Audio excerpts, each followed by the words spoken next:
Olá, pessoal, sejam bem-vindos a mais um talk da Semana de Marketing e Vendas para Construção Civil. Eu sou o Lucas Freitas e eu estou aqui ao longo dessa semana mediando vários bate-papos na nossa trilha de transformação digital.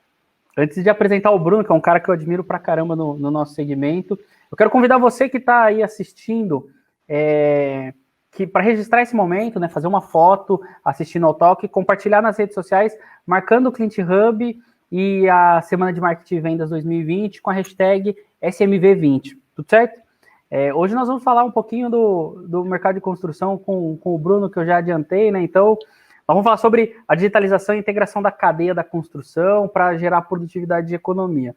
Antes da gente entrar nesse tópico, Bruno, puta prazer falar contigo. E quero que você se apresente um pouquinho para quem está nos assistindo, para quem talvez não te conheça aí no mercado.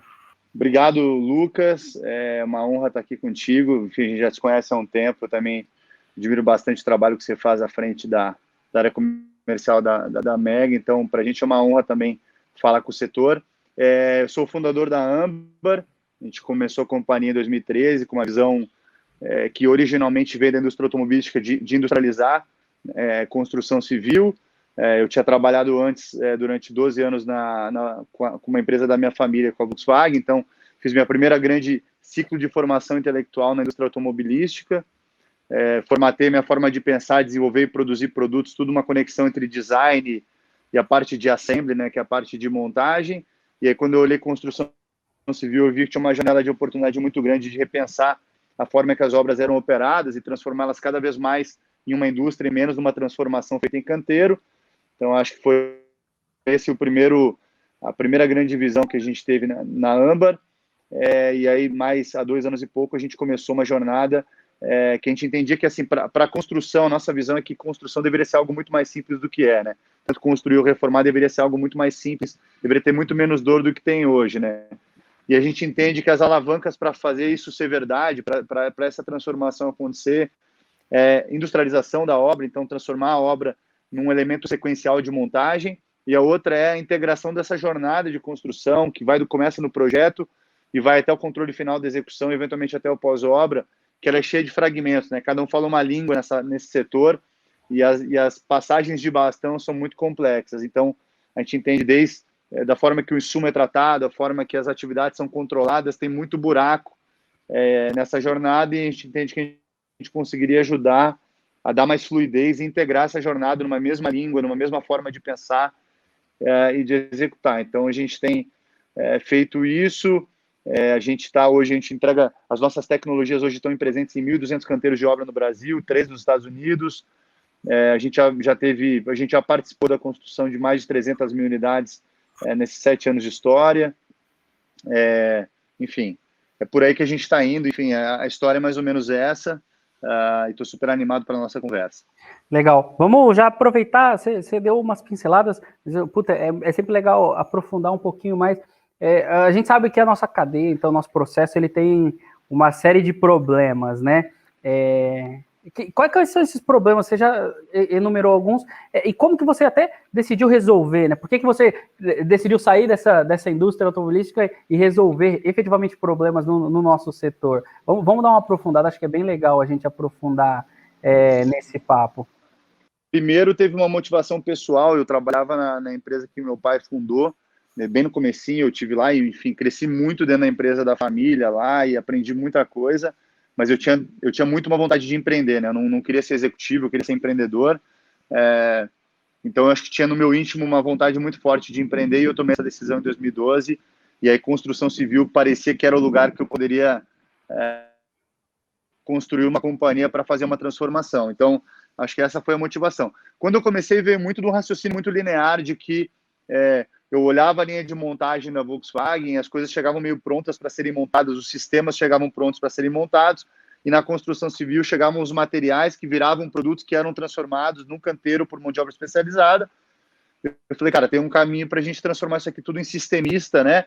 E entregar grandes módulos nas obras e isso virar uma grande montagem, né? Então, essa era uma visão que eu tive naquela época. Hoje em dia tem muita coisa nessa linha acontecendo. E ali em 2015, cara, saiu um estudo da McKinsey, que acho que todo mundo usou muito, que é os grandes desafios de transformação do setor de construção. O tamanho desse setor, né, um setor de 11 trilhões de dólares no mundo, é o tamanho da economia do PIB da China, é um negócio gigantesco, é um dos setores mais fundamentais, né? Principalmente o mercado residencial, a demanda por casa é uma demanda muito sólida, né? A formação de família gera demanda e urbanização, são coisas que são muito sólidas. Morar não tem substituição, né? Trabalhar pode ser que sim, pode ser que você trabalhe de casa, mas a atividade de morar é um negócio que está muito genuíno na gente, então eu não vejo uma sociedade sem isso. Então é um setor que está relativamente protegido, dado tudo que está acontecendo no mundo de transformação. Então ele tem um aspecto de fundamento de demanda muito forte. Do lado da oferta, a McKinsey fez o estudo, colocando os grandes desafios que tinha o setor para evoluir, né? E duas coisas me chamaram muita atenção, né? Tinha um gráfico de produtividade, que comparava a produtividade num horizonte de 20 anos da construção civil com as outras indústrias e com manufatura, né? Como a gente ficou para trás, né? Como tinha um espaço, um gap grande ali para a gente buscar para estar iguais a esse cara, nem para estar melhor. Isso, você vai no canteiro de obra, você vê isso de fato acontecer. E a outra coisa, ela pegava várias indústrias e ela dava grau de digitalização das indústrias, né? E construção civil só era melhor do que pesca e caça. Então eu falei, cara, essas duas coisas me chamaram muita atenção, e quando a gente começa a pensar na realidade de construção, a forma que eu enxergo a transformação do setor, isso resume muito bem as alavancas operacionais, né?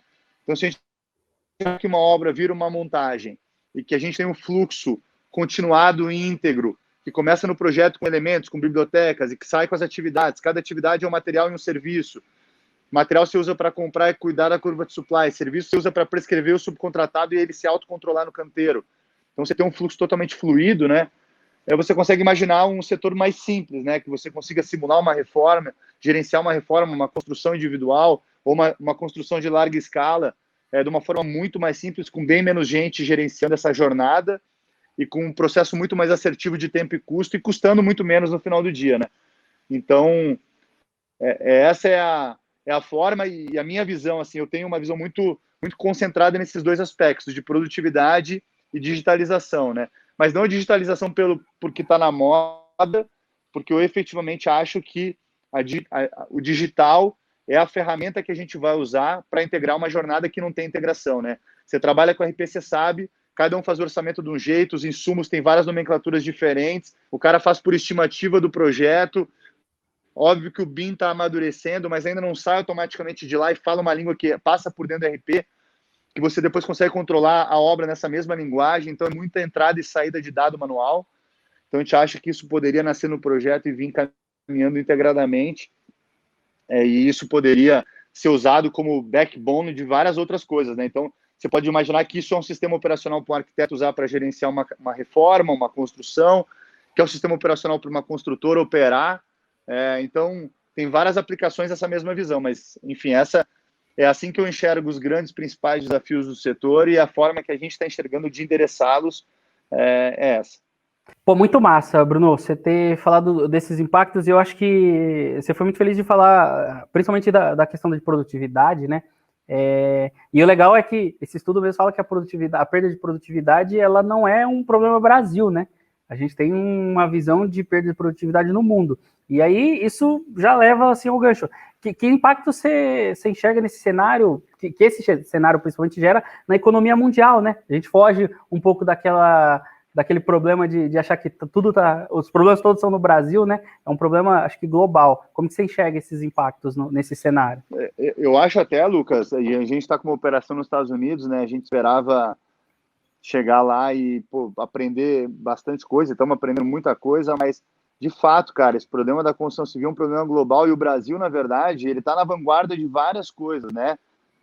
Então você olha você olha o caso de parede de concreto, por exemplo, são obras que permitem um grau de industrialização bastante alto, e está chegando agora nos Estados Unidos pela Flórida, habitação popular com parede de concreto, que foi uma coisa que se massificou no Brasil, né? Você tem o caso de wood frame com a Tec Verde, a gente tem o caso da Amata lá com o CLT agora trazendo para o Brasil. Então, você tem várias iniciativas acontecendo, mas o que de fato chama atenção é quando você olha para o custo de construção, o volume de mão de obra que tem, cara, o volume de dinheiro colocado em mão de obra não faz nenhum sentido, né?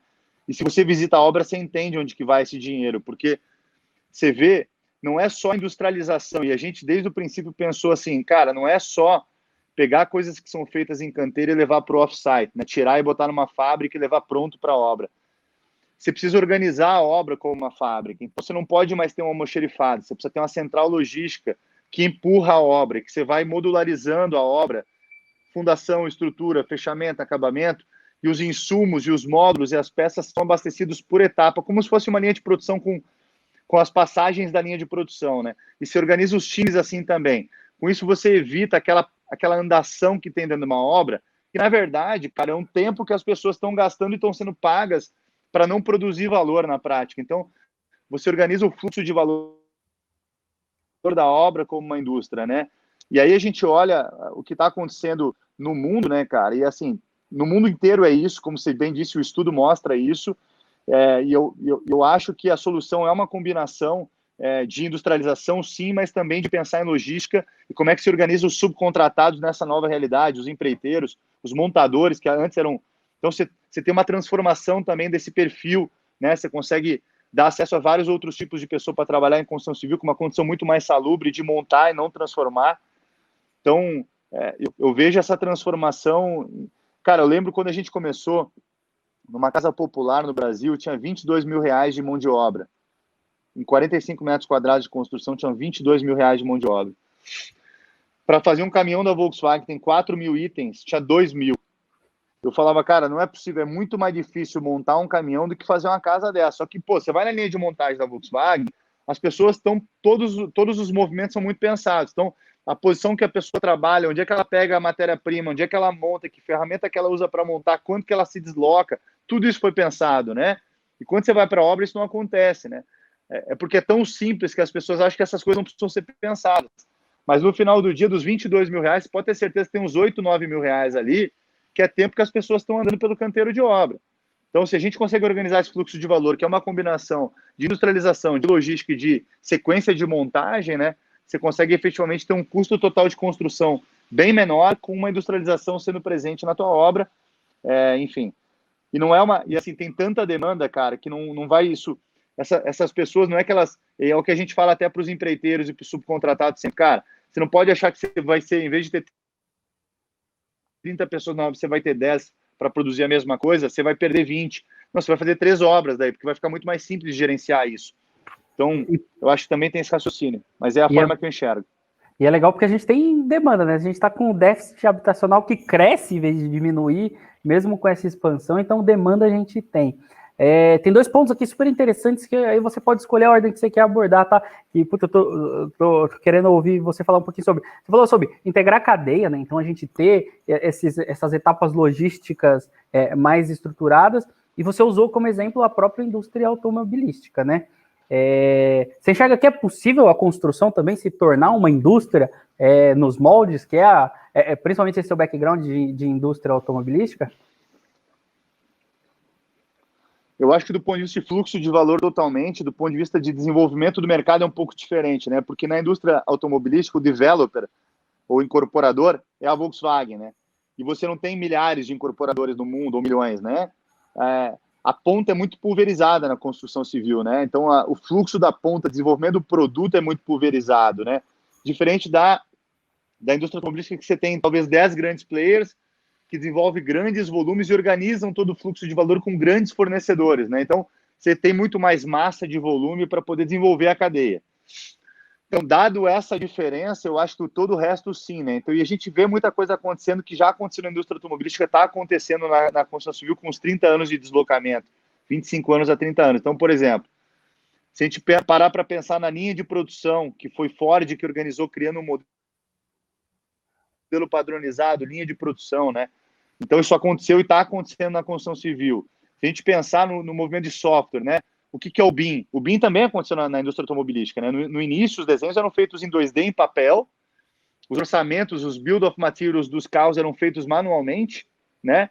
Aí eles migraram para o 2D, que é o AutoCAD, que foi onde a gente se encontrou, inclusive, a indústria, a construção civil, automobilística usou muito tempo o AutoCAD também, como o primeiro passo de digitalização, mas sem informação embarcada no modelo, né? Tirando a dimensão 2D, que você consegue fazer a área, essas coisas você consegue calcular no AutoCAD.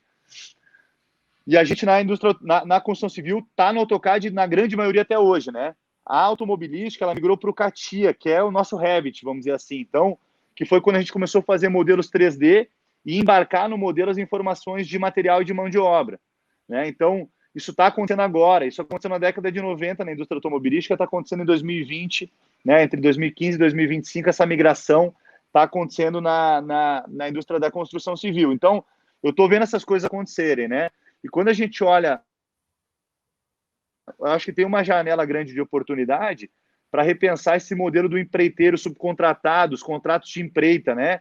Que são aquele contrato que o cara pega uma atividade, as instalações ou a estrutura, e o cara toma o risco da execução de uma atividade específica na obra, e ele é deduzido os materiais, deduz do contrato dele, o saldo é a mão de obra e a margem dele, né? E aí, quando você vai para a indústria automobilística, você tem o modelo do sistemista, que o cara pensa no sistema integrado, como é que ele, quanto tempo demora para montar aquilo na linha de montagem, qual que é o elemento mais nível de industrialização que ele consegue pôr, e isso a gente ainda não tem na construção civil, né? A gente fez isso para as instalações na Âmbar, e a gente tem pessoas fazendo isso para a estrutura, então eu acho que tem uma grande janela de oportunidade aqui para acontecer, e dado a fragmentação que tem na ponta, dá para pensar numa jornada integrada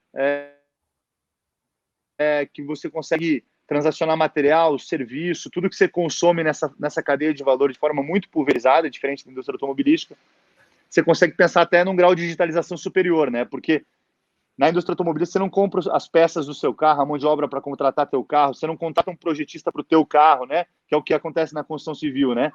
Então, você meio que entrega toda essa jornada para uma grande fabricante, para um grande desenvolvedor. Como na construção civil é fragmentado, tem uma oportunidade adicional à automobilística, que é essa integração dessa jornada, né? Então, conseguir juntar esses developers todos numa grande jornada para que todo mundo se beneficie do efeito da escala. Então, eu acho que fazendo os grandes paralelos aí, eu vejo dessa forma.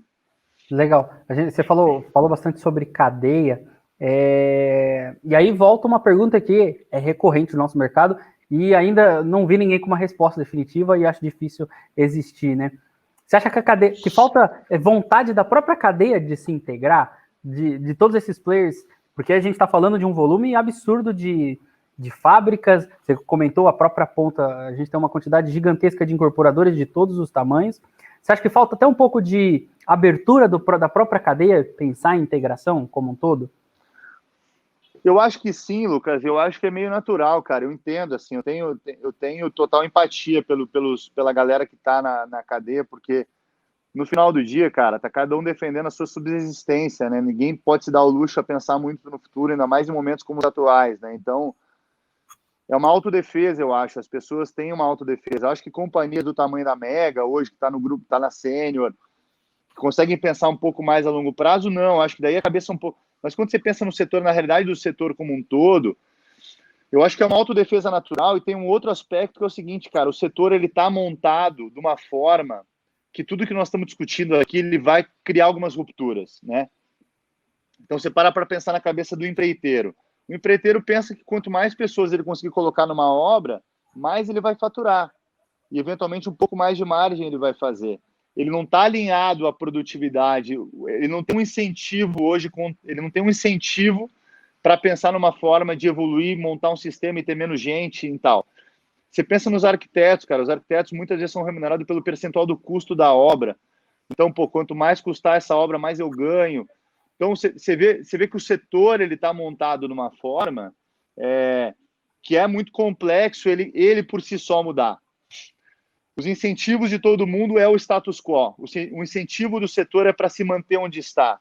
Mas o que vai acontecer, cara, de fato, vai ter uma transformação, que ela vai ser catalisada por alguns grandes atores, e quem não acordar vai acabar ficando pelo caminho. E eu acho que a gente, infelizmente, algumas pessoas, alguns atores nesse caminho todo vão ficar pelo caminho. E assim, qualquer setor que foi transformado, como todos foram, a gente é um dos últimos, na verdade, né? Eu acho que boa parte dos setores já sofreram uma grande ruptura nos últimos anos e construção civil ainda está meio protegido. Mas vai ter uma grande transformação, não tenho dúvida disso. Eu tenho uma dúvida de quanto tempo vai demorar. E eu acho que tem que ter uma discussão aberta. Eu sempre coloco esse ponto e cara, a gente precisa pensar no alinhamento de todo mundo para a transformação do setor. A gente precisa que todo mundo entenda como ganha no modelo novo, né? E aí eu estou vendo algumas coisas acontecerem no Brasil que estão me deixando até mais... Eu tenho convicção que vai acontecer, eu tenho muita esperança, confiança, mas eu estou vendo um movimento de construtoras profissionais aparecerem, né? Onde o incorporador é o incorporador e a construtora é a construtora, né? E esse construtor está concentrado em operar da forma mais eficiente possível, fazer a obra no menor tempo possível, no menor custo possível, com a melhor qualidade, que cabe naquele orçamento. Então, você falar com esse cara sobre industrialização e digitalização que reduz ciclo de obra, que reduz custo total de construção, pô, é uma conversa que encaixa muito fácil. Você fala com o incorporador que é construtor, cara, esse cara está tentando descobrir o que ele quer. Tipo, será que ele está preocupado com o próximo lançamento? Por mais que ele tenha um departamento de engenharia, você vê nos Estados Unidos o General Contractor e o Developer, cara, são atores separados, cada um tem uma jornada, cada um tem um foco, cada um está preocupado com uma coisa diferente. Então, eu acho que isso é positivo para a maturidade, para a catalisação da transformação. E eu estou vendo isso acontecer no Brasil, principalmente nas capitais, São Paulo. Você vê uma nova geração de construtoras profissionais aparecer, e eu acho isso muito positivo, porque esses caras podem ser agentes de catalisação também, de uso de tecnologia. Então, é dessa forma que eu vejo. Eu não acho que o setor é intencionalmente contra, eu acho que o setor, na verdade, é a soma de várias pessoas, de várias empresas que têm que sobreviver e que têm no seu instinto de defesa também. Todo mundo tem medo da mudança, cara, todo mundo tem medo da mudança. Mas a gente já tem vários exemplos em várias outras indústrias que a mudança, quando ela vem, ela nem avisa, ela chega, e ela já chegou na construção civil, e eu acho que algumas pessoas vão conseguir evoluir e poder ter papéis muito importantes nessa nova indústria, e alguns vão ficar ainda amarrados a conceitos antigos, a modelos de atrito, né? É um setor que tem muito atrito, cara. Tipo, é muita briga na obra, é o fornecedor que briga com o empreiteiro, que briga com o construtor, que é uma confusão. E, cara, no final não tem, todo mundo é do bem, sabe? Eu acho que na grande média as pessoas têm boas intenções, mas o jeito que o negócio está montado gera todo esse atrito. E se a gente puder no final do dia também, ao integrar, ao trazer mais harmonia, ao trazer mais eficiência, também harmonizar um pouco essas relações, dar mais transparência, né? Eu acho que isso aí também vai ser um benefício bem interessante para o setor.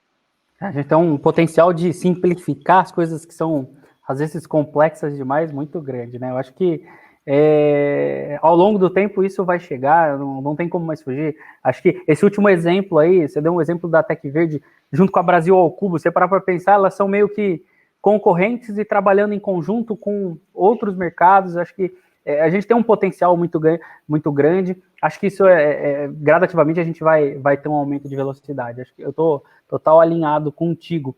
Você falou de um ponto de tecnologia ali, de redução de atrito, e a gente está falando de boa parte das empresas, tirando os players que já estão, como você comentou, já estão com uma cabeça um pouco mais para frente, trabalhando muito no passado, controlando papel. Num outro tal que eu estava até discutindo, o processo de acesso, né? Estava comentando com o speaker. Para você entrar numa obra, você ainda tem um carinha lá com um papel que você não sabe para que ele vai usar aquilo, né? Ele anota seu nome, seu RG e beleza, no papel de pão que daqui 3 dias aquilo lá morreu, né? E teria um potencial gigantesco. O que você acha que pode ser digitalizado numa construtora? Estamos falando de para produzir um produto, às vezes 5 anos, né? Entre concepção de produto e lançamento e entrega, né? Se você for parar para pensar em todo o processo ali que a gente ainda tem legal de aprovação, muito tempo em alguns lugares demorado, o que você acredita que pode ser digitalizado? Cara, eu tenho uma visão, assim, eu tenho uma preocupação muito grande, Lucas, quando tentar ser muito simples, assim, para a turma, sabe? Ser primeiro, assim, minimamente, ser o mais simples que a gente consegue ser para explicar e criar ofertas que o cara não tenha fricção para entrar nela, né? Que ele não precise... Por exemplo, você fala do BIM, né? Cara, o BIM tem que investir num software que é mais caro, tem que comprar um hardware que é mais caro, tem que treinar 1 ano e meio a equipe para o cara vai ter o benefício daqui a 2 anos. Cara, a turma está sobrevivendo, a turma está... são exceções que conseguem ter uma jornada. Então, você precisa pensar em coisas que ficam de pé mais rápido, né? Uhum. Então, para cada um dos 3 exemplos que eu dei, tanto de VDC, quanto de supply mais moderno, quanto de controle de obra, autocontrole digital, para todos esses casos a gente tem casos já. Mas acho que quando a gente começa cada uma dessas coisas, e quando a gente vai lançar qualquer inovação na construção civil, a gente aprendeu que não dá tem boa parte, uma parte importante, tem a autodefesa que a gente estava descrevendo antes, que o cara tem medo da mudança. Então, não é ali que você tem que rodar o primeiro ciclo, porque vai ter muito erro no começo, vai ter um ciclo de aprendizado.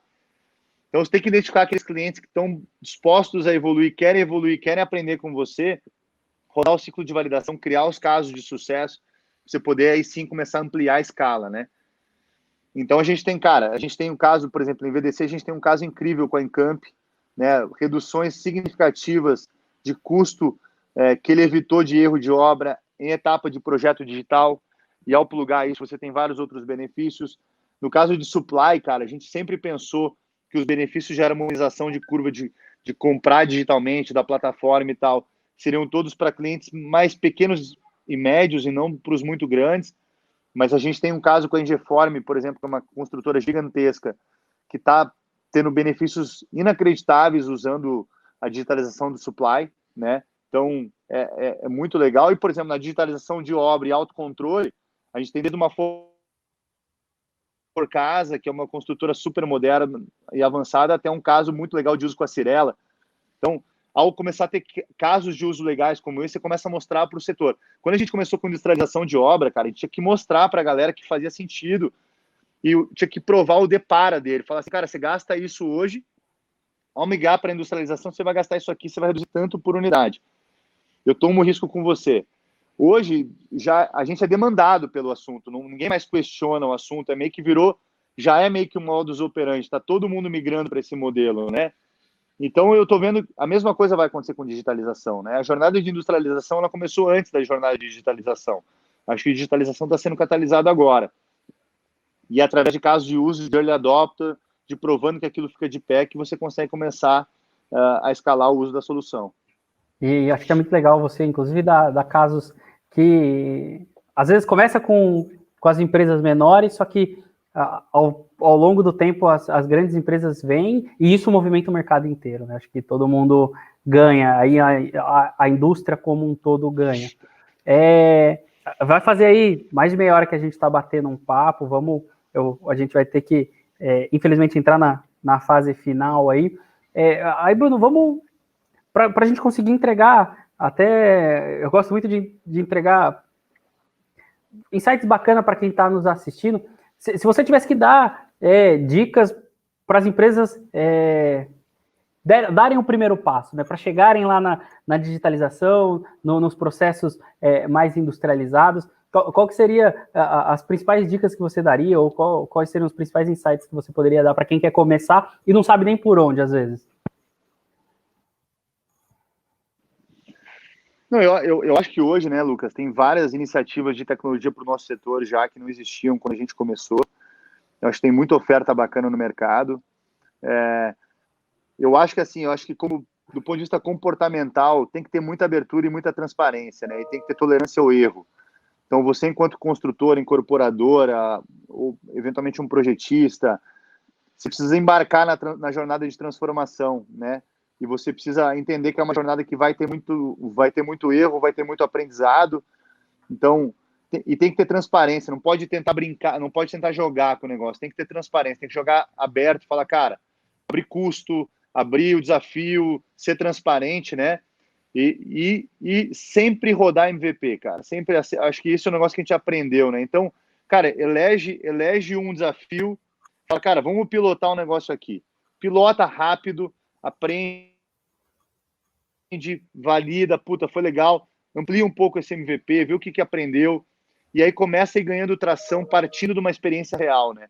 Então, eu acho que é ser transparente, ser aberto à transformação, se colocar em ponto de abertura para as empresas de tecnologia, escolher algumas e rodar os MVPs e ir ganhando transformação partindo de casos reais, né? E não achar que você vai apertar um botão. É como implantar um RP, né? Eu acho que você deve encontrar muito, né? O cara fala, não, eu quero ter informação disponível e tal, eu quero apertar um botão e ter a informação na minha frente aqui, então eu vou instalar o RP na minha empresa e mudou. Cara, não, é uma transformação de processo, o usuário tem que passar diferente, né? Você tem que ter um processo você tem que ter um usuário-chave que embarca na transformação, não é botar um software dentro da empresa e a empresa agora está organizada, né? O software é o que vai plugar as pontas, mas é uma transformação da jornada da companhia. Ela tem que estar aberta a isso, a empresa tem que estar muito aberta a isso, tem que querer muito genuinamente, tem que estar aberta a aprender com o processo e entender que vai ter muito erro no caminho. Legal, é uma latente, é uma constante. Todos os papos que a gente faz, você vê. Cara, a tecnologia vai ajudar, vai apoiar, mas não tem jeito. Ela não acontece se as pessoas, se o time que faz parte da empresa, se eles não estiverem engajados. Né? Eu acho que todos esses cases que você passou, é que o time estava muito aberto, né? Essa transparência que você comentou, né? Eu acho que as pessoas são um ponto fundamental, tanto do lado da tecnologia como do lado certo também, né? Quer dizer, você nasce com o sponsor errado, né? Você vai implantar tecnologia numa construtora, te dão um sponsor que é o cara que justamente vai ser mais afetado pela transformação, e inconscientemente ele cria uma defesa que ele boicota. Então, e não é do mal, não é por mal. Então, também escolher o que você falou, depende das pessoas, da abertura, escolher o sponsor adequado e indo dando... Tem construtoras que estão preparadas para implantar BIM, fazer digitalização de supply e digitalizar canteiro. Tem algumas que vão estar preparadas somente para fazer o VDC, tem outras que estão preparadas para dar um passo em supply, tem outras que estão preparadas para dar um passo em digitalização de obra. Então, entender o que é o momento da empresa também, escolher uma coisa de cada vez para ir dando os passos, também é um negócio que eu acho que é importante. Legal. Bruno, só tenho que agradecer aí. Se você quiser fazer as considerações finais aí, também para quem está nos assistindo, fica à vontade. Cara, foi um puta prazer falar contigo. Ô, Lucas, obrigado mais uma vez pela oportunidade de estar contigo aqui nesse papo tão legal. Quem quiser trocar ideia, a gente está sempre aberto aí, o nosso LinkedIn, a turma compartilhou. É uma honra para mim estar aqui. Eu acho que esse momento que a gente está passando no mundo, ele vai ser um catalisador de transformação, né? E a gente pode ser parte ativa disso, né? Vamos ser parte da galera que está fazendo a transformação. Então, agradecer de coração pela oportunidade. Estamos super abertos para continuar evoluindo e aprendendo com o setor. E parabéns por estar liderando a conversa também, Lucas. Eu sei que quando você movimenta esse setor aí, quanto que você faz para o setor evoluir, tanto dentro quanto fora da Senior Mega, né? Eu sei que você é super ativo aí nessa agenda e está dando um exemplo aqui agora. Então, obrigado aí por botar teu tempo e emprestar teu tempo aí para fazer isso. A gente que agradece. Acho que o mercado só vai crescer se todo mundo trabalhar em conjunto, né? Se a gente quebrar essas rupturas e trazer inovação de verdade, de trazer novas formas de pensar. Acho que é assim que o mercado cresce. Esse tipo de evento com benchmark para mim, um dos grandes agentes de mudança. Acho que a conversa tem que ser aberta. Até só te agradecer. Acho que o seu contato estava na tela, né? Então, se quem quiser falar contigo, consegue pelo LinkedIn te achar. Vê bastante coisa que vocês estão fazendo lá na Amber, tem muita coisa legal lá acontecendo, e acredito que tem muita coisa por vir aí também. Acho que a gente só está começando. Só começando. É isso aí. Bem no comecinho. Então tem um potencial gigantesco no nosso mercado. Agradecer o tempo de quem estava assistindo aí com a gente também. Foi um papo super bacana. O Bruno compartilhou os contatos dele, gente, fiquem à vontade, ele tem bastante conteúdo aí que ele tem compartilhado junto com o time da Amber. Obrigado por quem assistiu, a gente ainda tem muito conteúdo nessa semana, vai ter muita informação, muita gente bacana também falando com a gente. Obrigado e até mais.